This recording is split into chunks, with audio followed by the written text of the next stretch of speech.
हमारा विशेष डिस्कशन होने जा रहा है कच्चा तेल बुल वर्सेस बेयर। अमेरिका और ईरान के बीच तनातनी बढ़ने से कच्चे तेल पर सबसे ज़्यादा असर दिख रहा है। ऐसे में कच्चे तेल पर क्या व्यू लें हम, तेजी का या मंदी का? तो दो हमारे साथ तेजी और मंदी के मजबूत तर्कों के साथ एक तरफ पूजा है और दूसरी तरफ मृत्युंजय है। ओहो, मुकाबला होगा बड़ा दिलचस्प इक्विटी और कमोडिटी के बीच में। तो पूजा जी शुरुआत कीजिए। नहीं बिल्कुल, और मेरे आगे तो धुरंधर बैठे हैं कमोडिटी मार्केट के। कोशिश करूंगी, बहुत तैयारी के साथ आई हूँ सर, और कोशिश होगी तर्क देने की, लेकिन देखना होगा। बिल्कुल आप धुरंधर हैं, आप बढ़िया तर्क दे रही हैं। बिल्कुल जी। तो क्योंकि अब अगले कुछ दिन कच्चे तेल के लिए काफी इंपॉर्टेंट हो जाएंगे। जैसा कि हम बात कर रहे हैं कि जो युद्ध की टेंशन है अमेरिका और ईरान के बीच, वो बनी हुई है, तनाव बढ़ रहा है दोनों देशों के बीच में। तो ऐसे में माना जा रहा है कि कच्चा तेल पर नजर रखिए, क्योंकि यहाँ पर तेजी बन सकती है। क्योंकि ट्रंप ने ईरान को फाइनली अल्टीमेटम दे दिया है कि 10 से 15 दिन में वो अटैक कर सकते हैं अगर उनके साथ समझौता नहीं किया गया। काफी सारे डील्स एंड फैक्टर्स हैं जिन पर कि उन्हें समझौता करना है। तो यहाँ पर चेतावनी तो मिल चुकी है, तो इस वजह से तेजी नजर आ रही है। देखिए, ये सिर्फ चेतावनी है पूजा जी, और आप इस बात को समझिए कि युद्ध की संभावना बहुत कम है। ये कई बार ऐसा हो चुका है कि अमेरिका ईरान के बीच बहुत तनातनी होती है, लेकिन युद्ध होता नहीं है। इसीलिए जो सप्लाई घटने की आशंका आप जाहिर कर रही है, वो एक खौफ है, वो डर है, पैनिक है। रियलिटी में सप्लाई घटने की कोई आशंका नहीं है, क्योंकि ये बात अमेरिका को भी मालूम है और ईरान को भी मालूम है कि कच्चे तेल की सप्लाई कम होने का मतलब यह है कि अमेरिका का नुकसान होना और ईरान का नुकसान होना। और आपको याद होगा कि ट्रंप ने बार बार इस बात पे जोर दिया था कि महंगाई कम करना उनका फोकस है। तो वो कभी नहीं चाहेंगे कि तेल के दाम बढ़ जाए, महंगाई बढ़ जाए। और ईरान ये कभी नहीं चाहेगा कि ईरान सप्लाई घटाने के लिए जिम्मेदार हो, क्योंकि इसमें ईरान का बड़ा हित छुपा हुआ है। 80% ईरान का जो ट्रेड है, इकोनॉमी है, वो क्रूड पर डिपेंड करता है। तो क्रूड की सप्लाई डिसरप्ट करना ईरान के हित में भी नहीं होगा। नहीं, आर्ग्यूमेंट तो अच्छा था आपका, लेकिन हाल फिलहाल में जो डेटा हमने देखे, जैसे कि अमेरिका की बात करें तो वहां पर कच्चे तेल में हमने देखा कि वहां पर भी भंडार में बड़ी गिरावट आई है। अगर बाजार अनुमान से देखें तो काफी बड़ी गिरावट वहां पर देखने को मिली। तो उससे भी सप्लाई की जो सिचुएशन है वो काफी टाइट हो चुकी है आने वाले समय के लिए। इस वजह से भी हम उम्मीद करके चल रहे हैं कि यहाँ से तेजी बढ़ सकती है। नहीं, कहाँ भंडार, देखिए भंडार आपको और देखने के लिए आपको अलग अलग नजरिया बदलना पड़ेगा।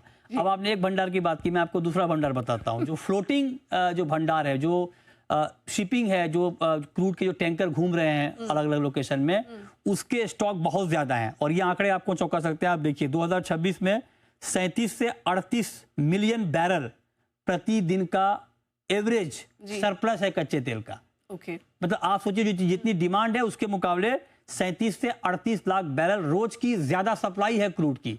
तो ये अगर आपको कोई बता रहा है कि भंडार कम है, तो उनको बोले कि भंडार के दरवाजे कुछ और खोले और देखे कहाँ कहाँ क्रूड पड़ा हुआ है। नहीं, मुझे तो इंडिकेशन ओपेक प्लस से ही मिल रहा है। और देखिए, अल्टीमेटली तो यही देश मिलकर डिसाइड करते हैं, जो ओपेक प्लस देश है वही मिलकर डिसाइड करते हैं आगे कच्चे तेल की चाल और प्राइसेस। और उनका यहाँ पर कहना है कि वो काफी डिसिप्लिन तरीके से आगे प्रोडक्शन करेंगे। उत्पादन में कमी आगे उनको दिखाई दे रही है, और इस वजह से भी माना जा रहा है कि यहाँ पर थोड़ा प्रेशर आ सकता है अतिरिक्त सप्लाई में। अभी अतिरिक्त सप्लाई की जो आप बात कर रहे हैं, उसको वापसी आने में थोड़ी यहाँ पर देरी हो सकती है। ओपेक प्लस मार्केट, ये ओपेक तक तो ठीक है, लेकिन ओपेक प्लस यानी आप जो नॉन ओपेक देश की बात कर रही हैं, आप देखिए हकीकत ये है कि नॉन ओपेक देश में रसिया आता है, नॉन ओपेक देश में अमेरिका आता है। अमेरिका और रूस का जो कच्चे तेल का उत्पादन है वो सऊदी अरब को टॉप कर जाता है कई बार।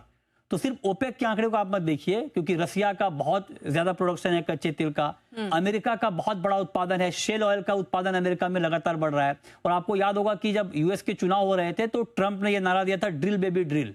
मतलब उनका फोकस साफ है कि कच्चे तेल का उत्पादन हमें बढ़ाना है। तो ट्रंप साहब कहे कुछ भी, लेकिन तेल को लेकर कुछ करने वाले नहीं है। तो सप्लाई पे तो आप निश्चिंत रहिए। ये तो मैं आपको भरोसा देता हूं ट्रंप के बिहाफ पे कि आप तेल की सप्लाई कम नहीं होगी। नहीं, लेकिन अब एक बार जो आप ही खुद बार बार हाईलाइट कर रहे हो, और आपने काफी स्पेशल शोज भी किए उसमें, ये स्ट्रेट ऑफ हार्मोज, इसके बारे में भी मैंने पढ़ा। और ये जो खतरा बन रहा है उसका क्या है? क्योंकि उसके बाद ही माना जा रहा है कि जहाजों को यहाँ पर ईरानी जल क्षेत्र से दूर रहने की चेतावनी दे दी है। इसके चलते ग्लोबल सप्लाई का करीब 20% इसी रास्ते से गुजर सकता है। तो वहां से भी कुछ देखिए, ये बात आपकी ठीक है। जो डेटा आपने बताया कि स्ट्रेट ऑफ हार्मोज बहुत महत्वपूर्ण जरिया है कच्चे तेल की सप्लाई का। और दुनिया में जो टोटल तेल की सप्लाई होती है उसमें 20% क्रूड ऑयल का सप्लाई इसी के जरिए होता है, 25% एलएनजी की सप्लाई। लेकिन अब जहां तक बात है कि क्या स्ट्रेट ऑफ हार्मोज को ईरान बंद कर देगा, तो ये इससे बड़ा मिथ कुछ नहीं है आज की डेट में। क्योंकि ईरान अगर स्ट्रेट ऑफ हार्मोज को बंद करेगा तो आप समझिए कि ईरान अपने पैर में कुल्हाड़ी मारेगा। जो सबसे बड़ा वार हुआ था ईरान का इराक के साथ 1980 में, जिसको हम बोलते हैं टैंकर वार, एक दूसरे के टैंकर पर ये लोग बम गोले छोड़ रहे थे, तब भी स्ट्रेट ऑफ हॉर्मुज बंद नहीं हुआ था। 2012 में ईरान ने धमकी दी थी, तब बंद नहीं हुआ। 2018 में धमकी दी थी, तब बंद नहीं हुआ। 2019 में धमकी दी थी, तब बंद नहीं हुआ। ये आप देखिए क्यों नहीं बंद होगा, आपको बताता हूं, क्योंकि इसके जरिए जो तेल की सप्लाई होती है वो सबसे ज्यादा जाता है एशियन कंट्रीज को। एशियन कंट्रीज में भी चाइना सबसे बड़ा बाजार है ईरान के कच्चे तेल का, तो ईरान तो चाहेगा नहीं कि हमारा मार्केट चला जाए। अब इसके जरिए कहां कहां से तेल आता है? इसके जरिए तेल आता है सऊदी अरब से, यूएई से, कुवैत से, कतर से। कतर देखिए बहुत बड़ा पार्टनर है ईरान का, और कतर एलएनजी का सबसे बड़ा एक्सपोर्टर है।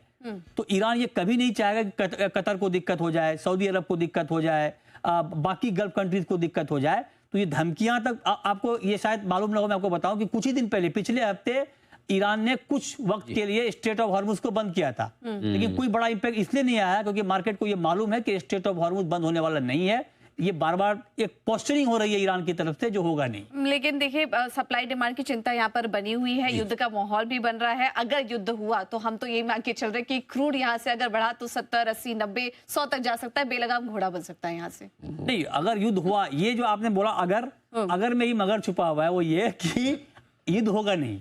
अब ये ट्रंप ने जो 10 दिन का वक्त दिया है, 10 से 15 दिन का, ये आप ईरान को वक्त नहीं दिया है। ट्रंप ने अपने मूड को वक्त दिया है कि मेरा मूड थोड़ा ठंडा पड़ जाए, और ट्रंप साहब बार बार ऐसा करते हैं, तो आप निश्चिंत रहें, कोई युद्ध होने वाला नहीं है। और आखिर में मैं आपको यही कहूंगा कि आप ये सारे फंडामेंटल जाएंगी भूल, हो जाएगा कच्चा तेल कूल। ओहो, तो क्या बात है। ऐसा लग रहा है कि ट्रंप साहब के बेटर हाफ से ज्यादा ट्रंप को पहचानते हैं मृत्युंजय। इतना कॉन्फिडेंस, वाह ट्रंप है।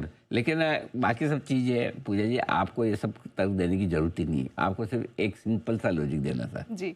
उसमें मृत्युंजय कुछ नहीं कर पाया। आप बोला देखो, अनिल जी ने कहा है 1 जनवरी को इस साल कच्चा तेल का टारगेट हमारा $75 का है। बात खत्म, अब कोई तर्क हो जाए। मृत्युंजय बोला हाँ, अनिल जी ने बोला तो ठीक है फिर। और मृत्युंजय यहाँ पे बोला हाँ 75 ना, तो 75 होने की बात तो नीचे आएगा, 75 में बचा क्या है? हाँ बचा क्या है, बिल्कुल यही मैं बोलने वाला था सर। हाँ, तो दोनों के बीच में मैच टाई होता हुआ दिख रहा है, सुपर ओवर में जाएगा। आइए शरद जी हमारे साथ हैं, जरा एक बार शरद जी से राय ली जाए कच्चे तेल पर। शरद जी, क्या आपका क्या व्यू बनता है कच्चे तेल को लेकर? सर टेम्पोररी हो सकता है, ये अनिश्चितता की वजह से थोड़ा बहुत ऊपर चला जाए, बट लॉन्ग टर्म व्यू तो मेरे हिसाब से नीचे का ही है, क्योंकि जिस तरीके से रिप्लेसमेंट रिन्यूएबल एनर्जी वगैरह से आ रही है, और ट्रांसपोर्टेशन में बहुत बड़ा शिफ्ट आया है, प्लस सोलर से बहुत बड़ा शिफ्ट आया है, तो मुझे लगता है लॉन्ग टर्म ट्रैजेक्टरी तो नीचे की है। इंटरमिटेंटली ऐसी अगर जियोपॉलिटिकल टेंशंस आती हैं या उनके बारे में स्पेकुलेशन आती है, तो वो पीरियड में थोड़ा बहुत बढ़ेगा, बट लॉन्ग टर्म ट्रैजेक्टरी मेरे हिसाब से क्रूड की नीचे की रहनी चाहिए। तब के लिए तो नीचे का ही रास्ता नजर आता है कच्चे तेल में, ये आपको साफ नजर आएगा इस वक्त।